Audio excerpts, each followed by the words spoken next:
pessoal tá entrando aí na live. E aí, Ju, tudo bom, Ju?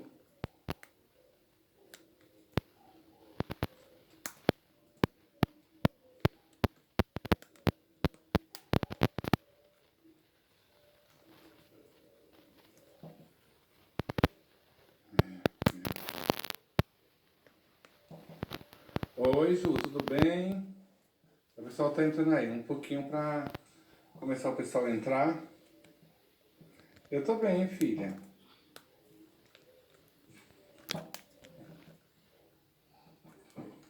Eu tenho uma lâmpada aqui, mas não ficou legal não. Ficou melhor assim, sem a lâmpada.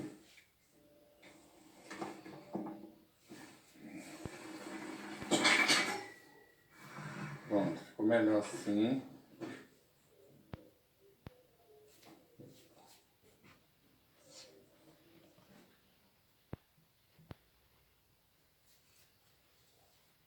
Aguardando você aí, Débora, entrar.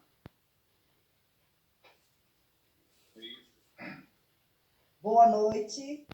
Boa noite, tudo bom? Tudo. Tá aí o Cerrado Rural, tô vendo aqui que já entrou. Kenko, Sueli. Um abraço para esse pessoal maravilhoso que está aí entrando. E a gente espera um pouquinho. Boa noite, pessoas. Sejam bem-vindas.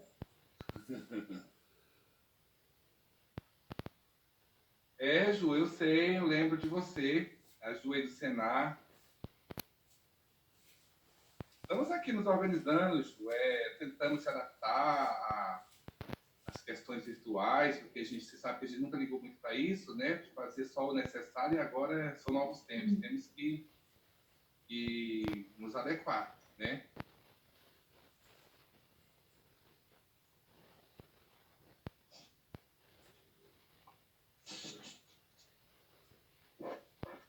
E aí, vamos começar?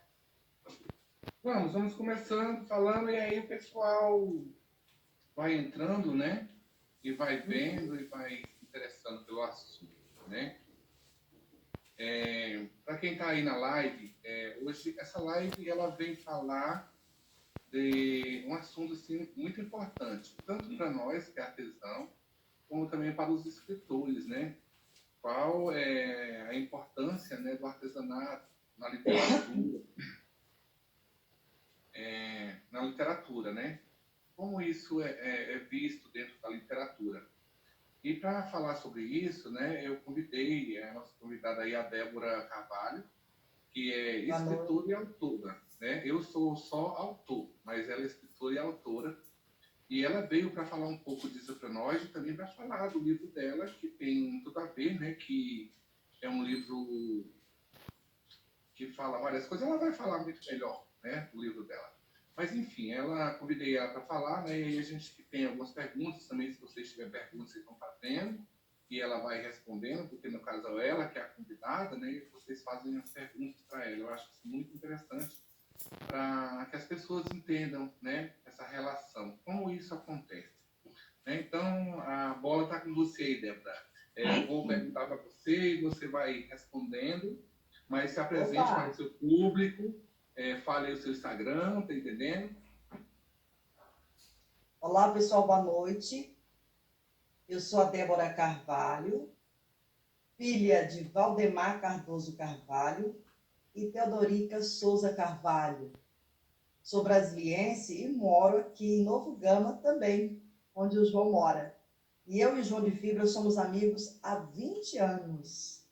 E eu sempre fui apaixonado pelo trabalho dele e ele agora se apaixonou pelo meu. Essa razão da gente estar junto essa noite, onde eu vou falar um pouco da minha obra, o meu romance, que foi lançado agora em fevereiro, dia 29 de fevereiro de 2020, o ano bissexto. E o João de Fibra, ele foi o leitor, né? Ele fez a leitura do prólogo do meu livro nessa noite de lançamento, foi o meu convidado especial. E o meu romance, ele trata de uma tríplice aliança entre a filosofia, a religião e a ciência, que, englobando tudo, se trata da razão do ser humano, né? Essa tríplice aliança. E o nome do meu romance é Leondine, a Rainha Mestiça, tá? Um romance que eu estou gradativamente levando para vários lugares do Brasil ainda, né? Diferente do meu amigo João, que já está levando o produto dele para vários cantos do mundo. Um dia eu chego lá, João. Sim. Débora, eu tenho algumas perguntas para te fazer, né? Dentro desse contexto, desse teu livro, né? Eu queria saber com você, como você vê o artesanato ligado à literatura? Certo.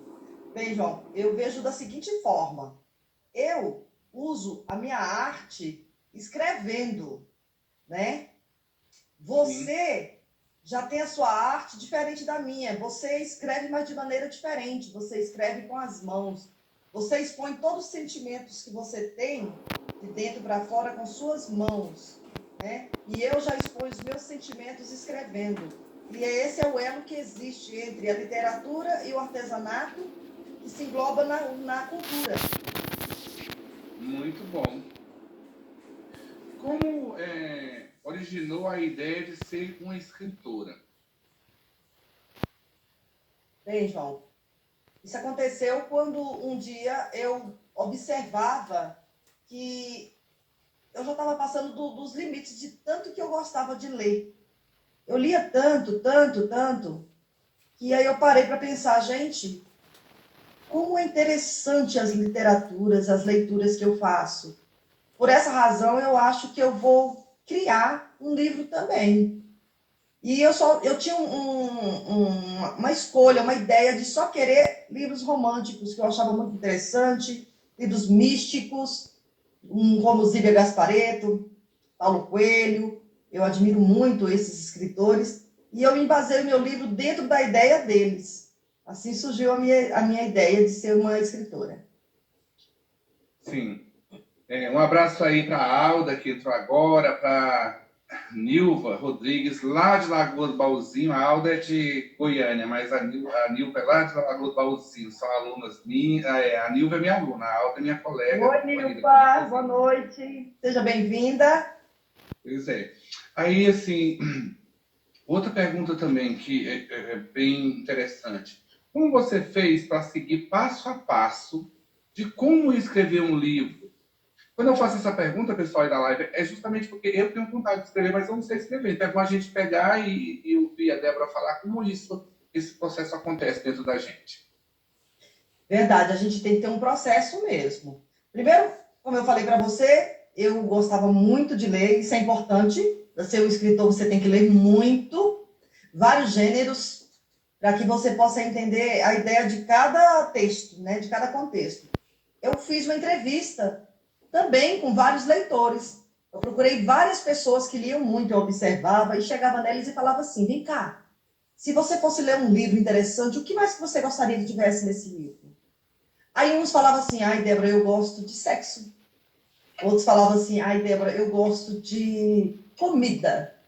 Ai, Débora, eu gosto de um romance bem forte. Ah, eu gosto de espiritismo. Ah, eu gosto de misticismo. Então, eu fui juntando todas as ideias através dessa pesquisa e resolvi criar um livro onde tinha tudo aglomerado e sintetizei tudo num livro só. Um abraço aí para o Érico Budim, que acaba de entrar também, um designer também, um dos seguidores, uma pessoa maravilhosa. Um abraço, Érico. Boa noite, Érico. Outra questão. Eu queria te perguntar, fala-me do lançamento do seu livro, né? Não, na verdade não é essa. Quanto tempo durou a criação desse livro que você lançou? Na verdade, João, para eu lançar ele, demorou um pouquinho. Demorou 11 anos. Não que eu demorei para escrever ele 11 anos.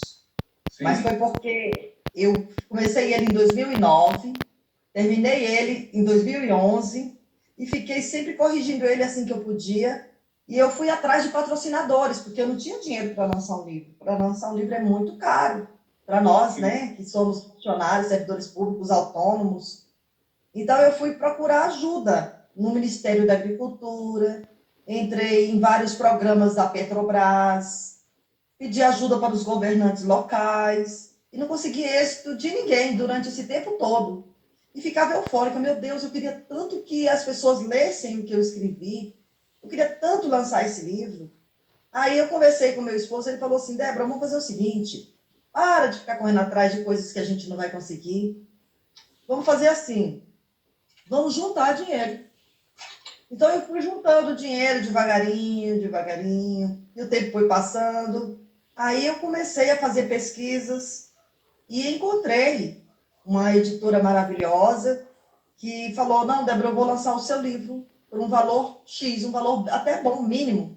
Então foi só um milheiro, 1.000 tiragens, e eu consegui fazer nessas tiragens em cima de uma capa muito bem escolhida, que é a Leondine, e assim aconteceu o nascimento de Leondine, a Rainha Mestiça, e logo, logo, eu não esperei muito, já quis lançá-lo imediatamente, porque a espera já era muito grande.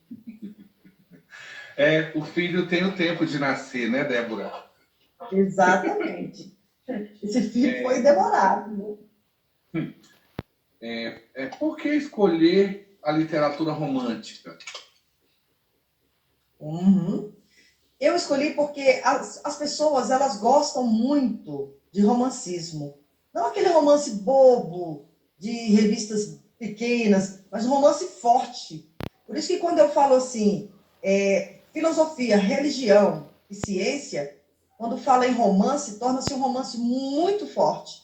Um romance onde, além da razão, existe a especulação de religiões, né? E o porquê da ciência no meio disso tudo, né? Então, eu escolhi um romance, porque eu tinha também amigas aqui, como você conhece, Marlete Magalhães, Dona Maria da Glória.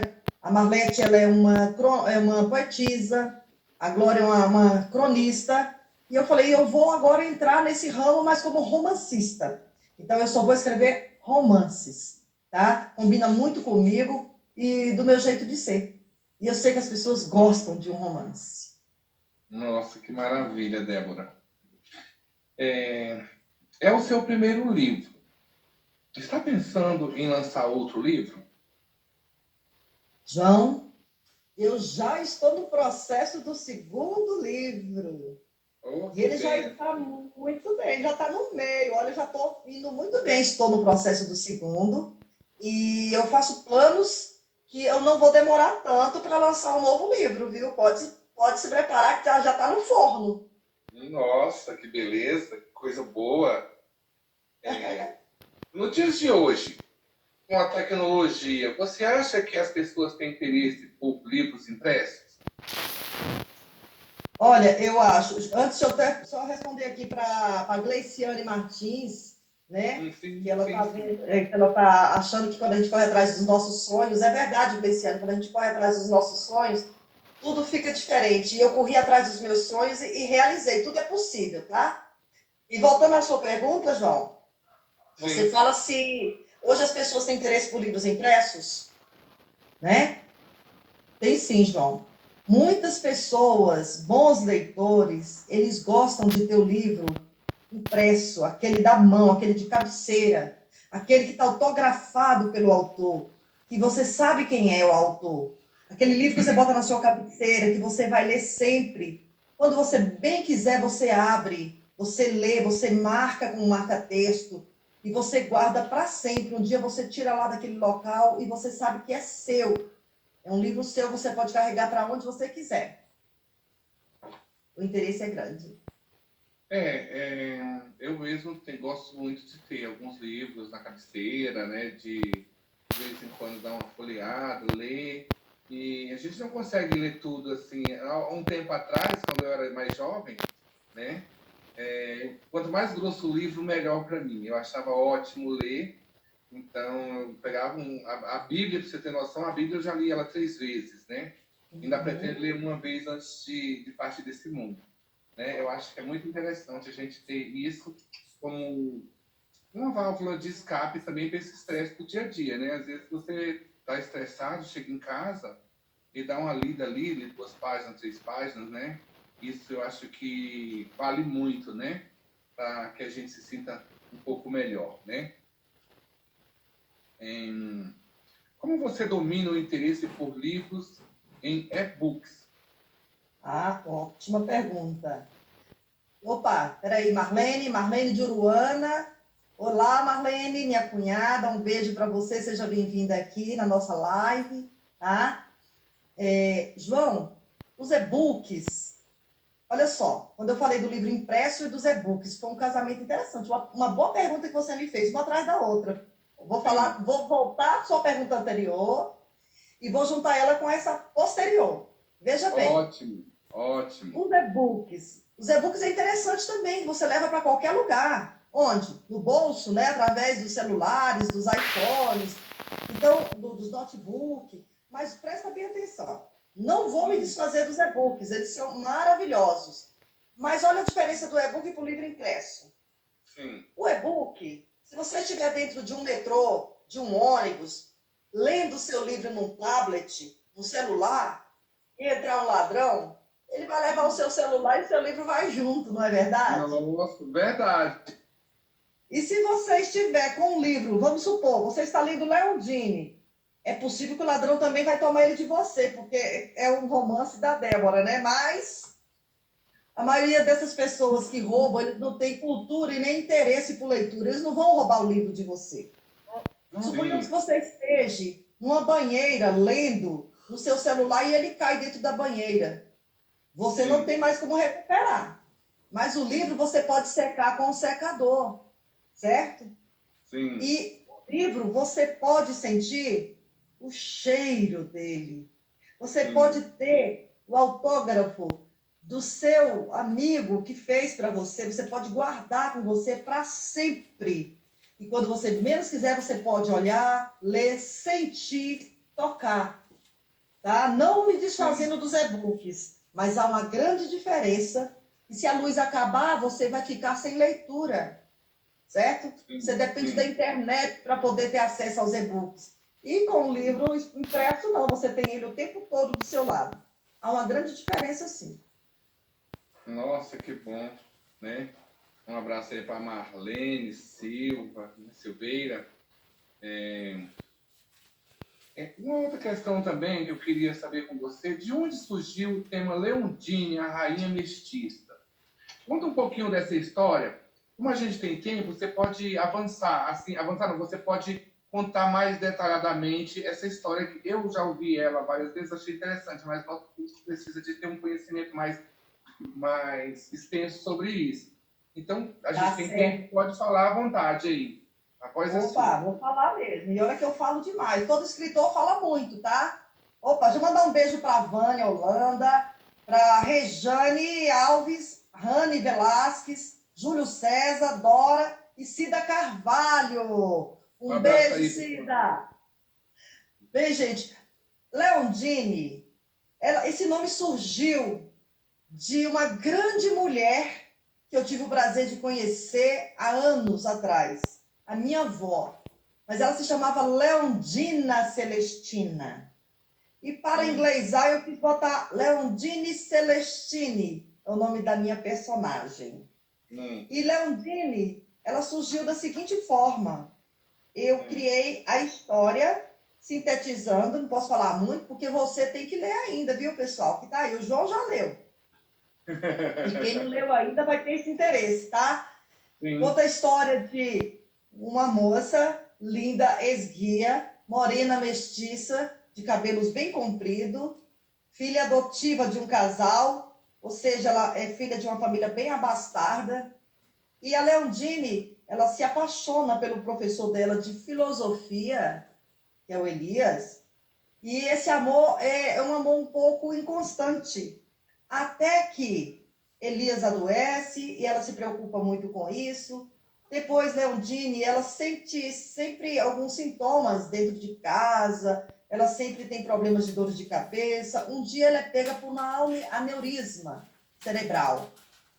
E ela fica em coma, presa nessa aneurisma, e ela se reporta de um tempo interessante, que é de 2009, que é o tempo que o livro está acontecendo, né? Ela sai de um tempo contemporâneo e vai para a Idade Média durante um sono. E quando chega na Idade Média, ela se depara numa cidade de Gales, né, que é Bangor, onde ela está no castelo em Bangor. E aí é uma trama super interessante, onde você vai firmar vários conhecimentos e várias pesquisas feitas por vários leitores que eu fiz, onde entrelaça misticismo, comida afrodisíaca, fases lunares, a ciência em si, uma história interessante sobre escravocratas, sobre Santa Heresia, sobre entusiasmos, religiões de diferentes casos. Eu não consigo denegrir nenhuma religião, é uma forma bem fechada mesmo, quando eu falo em religiões. E acontece um romance lindo, interessante, cheio de casos que você vai entrar até em risos. E eu deixo também um grande dicionário sobre ervas, onde vocês vão poder manipular vários tipos de comidas interessantes e afrodisíacas também. E olha que elas já foram bem testadas e são maravilhosas. Os meus leitores estão amando, estão cozinhando. Gente, olha, é fenomenal. Leondina Sério? vai A parte sacudir da os leitura. corações aí. A partir da leitura do livro, a pessoa consegue fazer a receita e fazer a comida? Olha, dentro do livro tem um lindo dicionário de ervas, de mariscos, de carnes, onde você pode cruzar receitas interessantíssimas e ver os resultados incríveis que ela fornece. Ah, então, nós não estamos falando só do artesanato e a literatura, né? Mas a culinária também, né? Uma culinária bem avançada e maravilhosa, e que todo mundo gosta, tá? Todo mundo adora, tá? Realmente, Maravilhoso. eu deixo esse dicionário como um grande presente para os leitores. Nossa, que beleza. Devido a essa pandemia, Débora, como é que você está fazendo para vender seus livros? A gente sabe que estamos numa situação muito complicada, né? Eu também, como artesão, tenho visto isso, tenho passado por isso, e a gente tem que se adequar, mas tá difícil. A gente até pensa que assim, o que se passa, a mídia passa, é que é um novo normal, né, entre aspas, mas a gente não vê nada de normal. Na verdade, tudo está normal para a gente, né, que é acostumado com aquele mundo que a gente fazia a venda pessoal, né? Então, tudo hoje online. Uhum. E como você vê essa pandemia, não só para... Primeiro, eu peguei essa pergunta e vou dividir em duas. Primeiro, vamos falar sobre essa pandemia, como você vê essa pandemia, para nós artistas, né, que somos a classe que foi mais prejudicada com isso, porque para nós, nós entramos juntos nisso, mas provavelmente seremos os últimos a voltar ao, né, novo normal. Como será isso assim? Como você vê isso, né, como escritora, né, com o seu livro aí que precisa ser vendido? Como que você vê essa questão da pandemia, não só para mim e para você, mas para toda a categoria que se fala que cultura, né, de toda a cultura do Brasil? Como você vê isso? Olha, João, foi muito difícil, porque fomos todos pegos de surpresa, né? O mundo foi pego de surpresa por essa situação. Como você sabe, eu tinha acabado de lançar o meu livro no dia 29 de fevereiro, né, de 2020 agora, Sim. e eu consegui aglomerar 408 pessoas nesse lançamento. Passando-se 3 dias, tudo se fechou na cidade. Sabe? O mundo parou, e eu falei assim, meu Deus, como o Senhor foi fiel comigo, de deixar eu, pelo menos, lançar o meu livro. Mas como é que eu vou fazer agora para vender? Naquela noite, muitas pessoas, né, que estiveram lá presente ficaram de comprar depois, outras compraram na hora. E eu peguei e fiquei pensando, eu não vou vender todos os livros numa noite só. Então, eu preciso saber de uma forma de vender. Então, eu fiz o Mercado Livre, e as pessoas estão comprando pelo Mercado Livre, mas não de maneira assim constante. Muito poucas pessoas têm um pouco de medo também no mercado. E aí, o que aconteceu? Eu falei, gente, eu preciso propagar o meu livro nas redes sociais, porque eu preciso vender. O interesse de um escritor é vender, porque eu realizei o meu sonho pessoal, mas não realizei o meu sonho financeiro.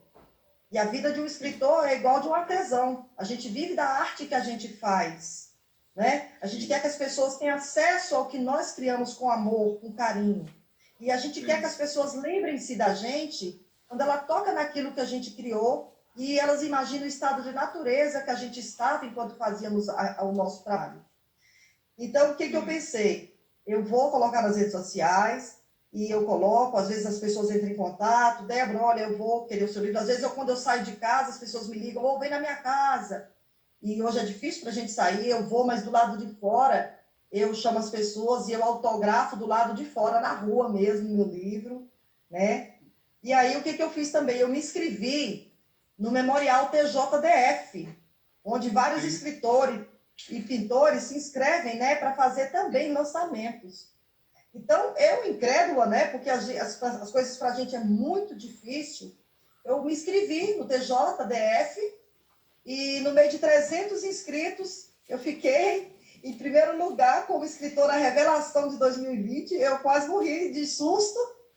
Eu não sabia, porque a banca que leram o meu livro, eles amaram a minha história e eles falaram que realmente é um livro incrível e eles me convidaram para que eu possa fazer um outro lançamento lá em Brasília, no Espaço Desembargadora Lila Pimenta. E o meu livro já está numa vitrine lá no Memorial, né? Que vai ficar para sempre nessa vitrine. E quando o mundo passar por lá, vai estar lá meu livro maravilhoso, Leondine, a Rainha Mestiça. Isso para mim foi uma coisa que valeu a pena o momento certo de esperar, porque quando Deus fala para a gente esperar, nós temos que ter o tempo dele. E eu não estava entendendo por quê o tempo dele. O tempo dele era esse, que eu ia ganhar esse presente, né? Dessa banca do TJDF, de aceitar, de escolher o meu livro como um dos primeiros a serem futuramente lançados quando acabar essa pandemia. E você vai estar lá novamente com a gente, fazendo parte desse sonho de lançar para o mundo. E eu peço muito a Deus que o mundo esteja presente para conhecer Leondine de perto. Nossa, que história, hein? Mandar um abraço aí para Rejane Macedo, Alves Macedo, lá de Goiânia. Rejane foi assim, infância que foi criada aqui na região junto comigo, quando a gente chegou em 76. Débora, a gente sabe que uma obra, isso quando eu falo de uma obra, eu falo tanto do meu artesanato como qualquer uma obra que envolve sentimento, né? Mas a obra não pode só envolver o sentimento, ela tem que ter conteúdo, né? Isso tem que ser palpável, né? Seja do ponto de vista das mãos ou do cérebro, a gente tem que sentir isso, né?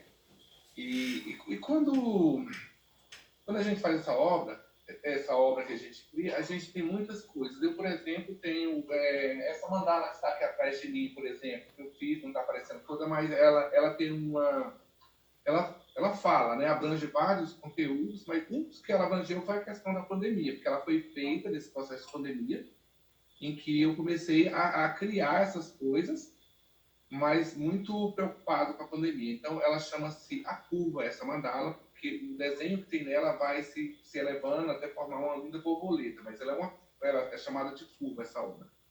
No seu caso, né, quais os temas abrangentes no conteúdo de sua obra? Bem, os temas, como eu falei para você anteriormente, João, os temas bem abrangentes mesmo, eu falei para você, é a religião, né?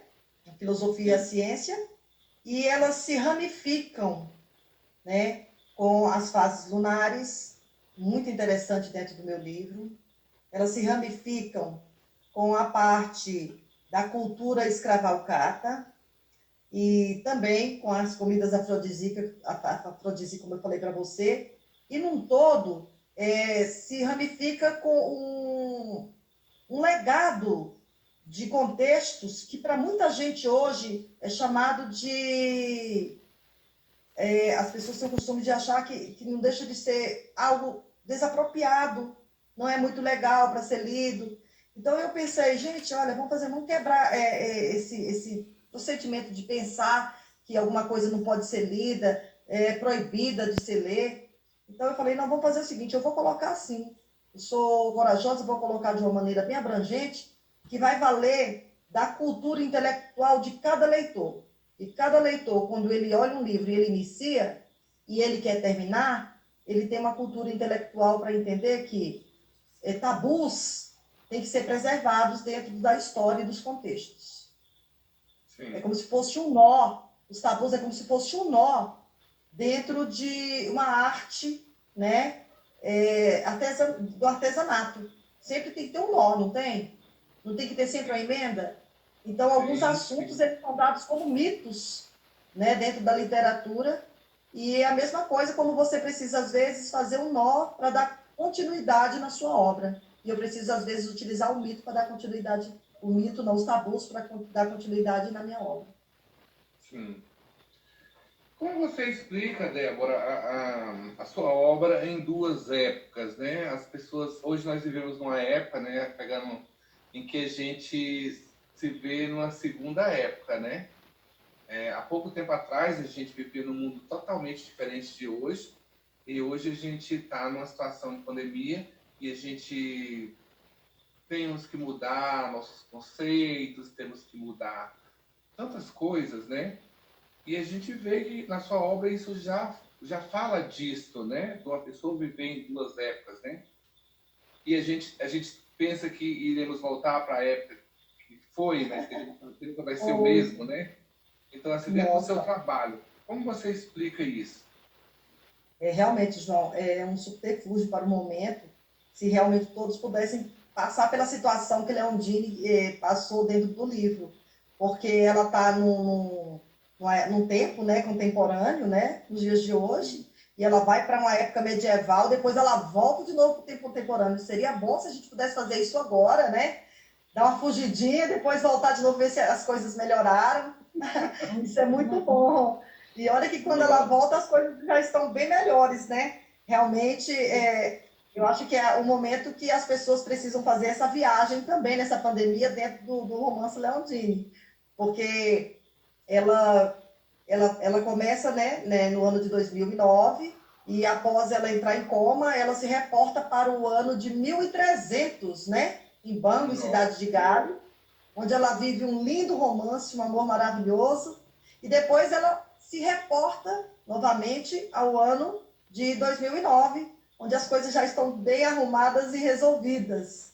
E seria interessante, né, que isso pudesse acontecer com a gente hoje desse momento, né? Igual parar o mundo para a gente descer e entrar numa nave e depois a gente voltar numa arca e saber se as coisas já mudaram, se o mundo já melhorou, se já sarou, né? Com certeza. Temos uma pergunta, mas eu queria que essa pergunta, por exemplo, a gente falasse disso. A gente esteve junto alguns dias atrás. Você esteve aqui no meu ateliê e me solicitou para que eu lhe ensinasse a fazer um mensageiro dos ventos, né? E eu lhe ensinei esse mensageiro e ao mesmo tempo que eu lhe ensinava, você parece que foi transformando todo aquele trabalho que eu estava te ensinando numa lição de vida. E eu queria que você contasse para as pessoas como foi isso. Gente, foi incrível. Olha, escritores ele tem uma visão do artesanato bem mais amplo, tá? É sério, quando a gente escreve e a gente vê um objeto maravilhoso, construído, um estado de natureza do artesão João de Fibra, eu peguei e falei para ele assim, João, eu tenho um monte de conchinhas do mar e o meu sonho é fazer um mensageiro do vento, mas feito por mim. Eu só quero que você me dê o pontapé inicial. Eu fui para a casa do João de Fibra e chegando lá de máscara, é claro, sim. E eu falei para ele, eu queria que você me ajudasse a fazer um mensageiro. eu quero entrar no ramo do artesanato também, igual você entrou no ramo da literatura quando você leu para mim o meu prólogo, você entrou na minha vida, eu quero entrar na sua. Eu quero conhecer sua arte aqui de perto. Eu quero fazer alguma coisa. Capim dourado ainda não dou conta, não. Mas eu quero que você me ensine algumas coisas em relação a nós, como é que eu faço um mensageiro do vento. E ele pegou rapidinho um cipó, fez um círculo para mim e deu umas fitas de fio encerado e falou para mim assim, ó, tu vai amarrando agora, fio por fio, e faz sozinha. Só vou te ensinar uma vez. Ele me ensinou uma vez, eu fui fazendo, ele olhando, falando tá bom, tá ruim. Aí, quando chegou a hora de botar as conchas, eu descobri algo incrível, sabe? Que me reportou para esse mundo literário. Vou mostrar para vocês na íntegra, tá? Vou mostrar agora para vocês como ficou o meu mensageiro e vou falar o que foi que eu achei incrível. Só um pouquinho, tá? Vou virar a câmera para vocês verem. Peraí, João. Ok.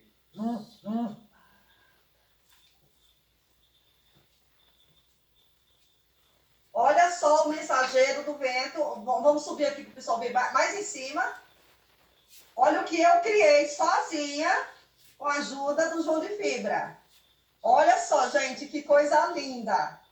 E o mais interessante, olha só o que ele me ensinou. Vou até mostrar aqui para vocês. Olha só. Ele me disse o seguinte. Quando ele dava os primeiros pontos, das miçangas, ele falou para mim assim, ó. Você vai dar um ponto que essa miçanga ela vai poder se mexer e sair do lugar. Olha só. Ela pode se mexer e ir para qualquer lugar. E eu entendi. Mas quando você for amarrar a concha, você vai ter que dar 2 nós e ela não pode mais sair. Portanto, você não pode mais errar, porque se você errar, não tem mais jeito que a concha não sai mais. Mas as contas, elas podem se mover o tempo que você quiser, olha só. Elas se movem, tá vendo? Mas a concha não pode se mover. E aí, o que eu imaginei? Eu pensei o seguinte. Gente, as contas pequenas que podem se mover para todos os lados, eu pensei nas nossas vidas. Quando a gente faz algo e se arrepende, você pode voltar atrás, certo? Você pode mover para qualquer lugar a conta e você pode voltar para trás. Mas quando você faz algo que você tem certeza se é aquilo que você quer fazer, você vai precisar dar 2 nós, não tem mais como voltar atrás. Não tem mais como voltar atrás. Assim é a vida, tem a ver com essa arte. E eu achei muito incrível e vou levar para o meu dia a dia. Vou levar essa história, essa ideia para o meu próximo livro. E todas as vezes que eu olho o meu mensageiro, eu lembro desse momento muito interessante com o meu amigo João de Fibra. E que realmente o artesanato, ele se reporta para a nossa vida de uma maneira muito interessante. Tem história, tem contexto, tem condições de você olhar para dentro de si, dentro da arte. Isso é muito interessante. Nossa. Eu choquei quando você me falou isso, porque eu tinha olhado por esse prisma, né? Mas a vida é assim, a gente... As pessoas sempre falam assim, se te der, a vida te der um limão, faz uma limonada. Eu já falo que fazer uma laranjada, sabe? Porque... Uma limonada suíça. Uma limonada suíça, porque a gente está sempre aprendendo com tudo. Eu também aprendo muito com a natureza. Quando eu vou também na mata, ou que eu vou, né, visitar os lugares, eu aprendo muito essa coisa que está imprimido nas obras, nas peças, na natureza e tudo, e a gente acaba trazendo isso um pouco para a vida da gente, sabe? E dentro dessa questão ainda, numa parte do livro que eu percebi, que você cita alguns cosméticos artesanais, são criações suas? Não, João, alguma coisa não são criações minhas, como sabão, né? Tem um sabão de erva de alecrim que aparece no livro, que ele é feito pelas escravas, com cinzas, né? Não são criações minhas, né? E quem conhece também essa arte, né, dos cosméticos, né, sabe que alguns sabões, né, da antiguidade eram feitos com cinzas, né? E eu entro, sim, numa parte que a minha personagem precisava ir para uma festa no castelo e ela usava um vestido verde e as joias verdes que combinavam com os olhos dela. Mas ela queria uma sombra, uma maquiagem na tonalidade verde. E aí as escravas que tinham no castelo ofereciam as pinturas que as fidalgas davam para elas de presente, né, quando elas prestavam um serviço. Então, elas falaram que não tinha aquela cor que a senhorinha queria. Então, ela pegou e pensou assim, aí foi a minha ideia, né? Eu pensei, gente, eu vou brincar um pouco com as cores primárias, espera aí. Peguei minha personagem e falei assim, ela falou para as escravas do castelo, olha, vocês me tragam anil, pasta de anil, que é azul, né? Me traga açafrão em pó e banha de carneiro. E ela fez uma mistura do anil com a banha de carneiro e o açafrão e gerou-se, dentro das cores primárias, a cor secundária, que é a cor verde. Então, ela criou uma sombra e passou nos olhos e ficou super interessante as escravas entenderem como que ela conseguiu fazer aquilo, porque ela é uma mulher do nosso tempo, né, de um tempo contemporâneo, ela tem esse conhecimento.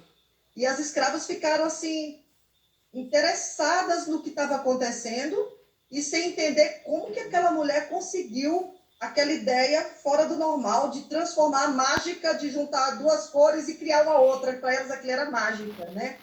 Então, essa ideia foi minha, foi bem interessante também. E eu falo também de perfumes aromatizantes, né, que eles usavam na época, também oriundo de algumas ervas, como o hortelã, como a canela, o cravo, o alecrim, que eram os produtos que a minha personagem gostava muito de usar, que eram os óleos também aromatizados, que eu cito também dentro do livro. É bem interessante, viu? Realmente. Um abraço aí para Val aí, de Brasília, tá? Que tá aí na expectativa. E um abraço também para Cris, para Zoraine, né? Porcelana. É isso aí, João. Para a Jane, ó, João. Olha, João, a Vânia Holanda, a Rejane Alves.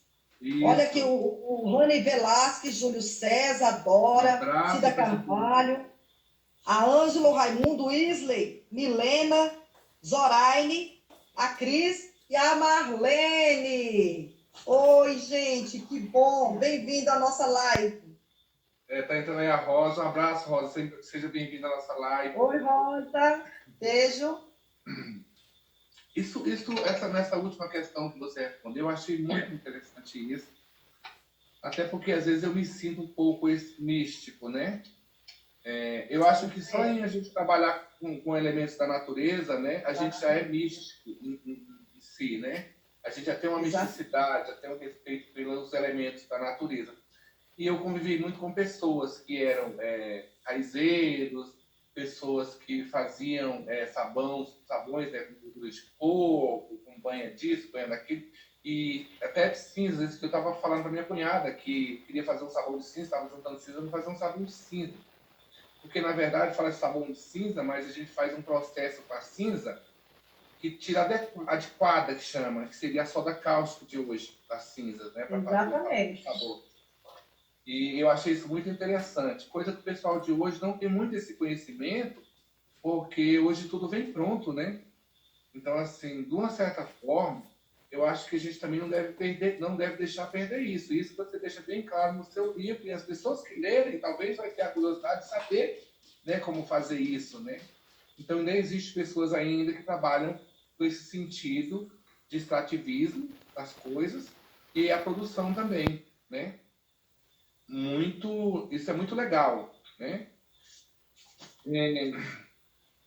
Você, minha amiga, como Débora Carvalho, o que você espera do futuro como escritora no nosso país, né, e talvez no mundo? Eu não sei qual é o seu olhar sobre isso. O que você espera? Primeiro, João, eu espero que as pessoas sintam o interesse e a necessidade pela leitura. E é através do trabalho, do projeto que eu já faço aqui na cidade, um projeto literário, onde eu vou nas escolas e apresento o meu livro para os alunos do ensino fundamental 2, né, que é um público melhor para ler, e do médio, do ensino médio, eu incentivo eles a fazerem leituras, fichas literárias, dentro das obras literárias que a escola oferece. E eu estou com um projeto agora onde os alunos, eles trabalham como coautores. A gente pega uma turma inteira, o professor, ele cuida de escolher o gênero textual para trabalhar, eles escolhem sempre a narrativa, e o professor coloca o computador dentro da sala de aula, o aluno trabalha no Word, ele começa, o professor dá o tema e ele desenvolve um pouco do tema, ele tem a quantidade certa de lauda, onde ele tem que parar, e aí entra outro aluno, lê o que ele escreveu e dá continuidade na ideia dele, e assim em diante os outros alunos vão criando aquela história do jeito que eles querem, mas quem escreveu primeiro já não tem acesso, o último que vai ter acesso a tudo que eles escrevem. De repente, eles fazem um livro em coautoria com a turma inteira, e aí a escola, com a verba do PDDE, ela vai simplesmente encadernar esse livro e nós vamos fazer o lançamento desses livros em coautoria. Isso é um projeto que eu estou fazendo para que as pessoas tenham esse incentivo de ler o livro que eles fazem, que os filhos fazem. E se não tivermos os leitores, não precisa ser assíduo, mas tem que ser pessoas que têm interesse de ler o que o nosso coração sente, o que as nossas ideias apresentam, né? Um tema de um livro é muito interessante, é chamativo. Por isso é que eu fiz questão de colocar uma capa chamativa de uma personagem interessante e um nome bem diferente, Leondine, né? A rainha mestiça. Muitas pessoas, elas olham e falam assim, mestiça, será que tem a ver com algum bullying sobre o caso de ser uma mulher mestiça? Também tem a ver, tem muito a ver isso também dentro do contexto. E o que eu espero hoje é que sejamos reconhecidos, primeiro, a literatura seja reconhecida pelos governantes locais. As pessoas precisam entender que as nossas bibliotecas devem estar abarrotadas e com incentivo dessa leitura. E eu também acho que o nosso país, ele precisa de mais leitores, de mais incentivo do Ministério da Cultura, da Educação, aos leitores, aos artesãos. Nossos municípios precisam valorizar os grandes mestres locais, mestres do artesanato, mestre da leitura, da literatura, das culturas. Os nossos repórteres locais precisam também dessa valorização. E o que eu espero, na verdade, é que o mundo nos reconheça, que as pessoas queiram ver o que a gente é capaz de construir dentro do nosso contexto íntimo, pessoal, das nossas ideias e nossas intenções. Então, é o que eu espero do mundo, que seja isso. Eu vou aproveitar esse assunto, né, essa questão, para te fazer uma pergunta pessoal. Como você acha, ou como você acredita que possa ser inserido dentro da rede de ensino do município? Eu não estou falando só de municípios de Novo Gama, mas estou falando de todos os municípios brasileiros, de todo o estado, todo o país. Como poderia ser inserido, do seu ponto de vista, em que situação poderia ser inserido dentro das escolas públicas a presença do mestre artesão da sua região, por exemplo? Eu sou um grande exemplo de arte que nasceu na escola. Então, assim, eu não sou artesão porque eu tive professor, sou artesão porque eu nasci artesão. Mas, ao estudar, eu sempre fui nota 10 em aula de artes. Mas, no tempo que eu estudava, existia aula de artes. Hoje eu não vejo aula de artes. Hoje se estuda a história da arte. Porque isso não fica na cabeça das pessoas. Isso é como se fosse uma matéria morta, sabe? Para quem quem faz ensino médio, quem faz primeira série. Isso talvez tenha algum valor para a faculdade, mas lá para a gente que está na quinta série, a gente quer pegar, né? Pegar um guache e fazer uma caricatura. Como você acha que seria a forma de um governo, dos prefeitos, inserir a presença do mestre dentro de sala de aula ou dentro da escola? Porque há uma necessidade muito grande disso. Se a gente tem poucos artistas, poucos leitores e poucas outras funções culturais, também não há um incentivo. Eu fiz parte de uma reunião, de um trabalho que estava sendo feito em Brasília, em que eu ia ser um piloto dentro do CESAS, com um curso de biojoias, como mestre, trabalhando junto com a escola, e isso pago pelo Ministério da Educação, né, pelo esse Pronatec, né, que teve. Então, assim, hoje, como você vê isso? De que forma você acha que a gente poderia chegar e mostrar, olha, nós somos mestres e queremos caminhar junto com a escola? Porque a gente não é visto pela escola. Exatamente, João. Existem duas razões muito interessantes dentro da educação.